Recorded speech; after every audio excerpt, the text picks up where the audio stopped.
How to create Google Calendar. If you want to create Google Calendar, it is very simple to do so. All you have to do is open your browser and go to Google Calendar's official website, which is calendar.google.com. Once you navigate to calendar.google.com, this is the type of interface that you will see.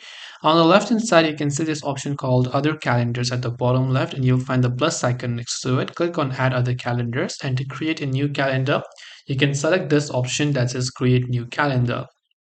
So click on the create new calendar option. Then all you have to do here is just simply enter the name of the calendar that you would like to create and also a description if you want to enter that. Once done, you can choose a time zone for your calendar. Then just click on the create calendar option to be able to create a certain calendar. This way you'll be able to create a new calendar on Google Calendar. I hope that this video helped you. If you have got any questions, feel free to leave them down in the comment section. As always, thank you for watching till the very end and see you soon in our next video.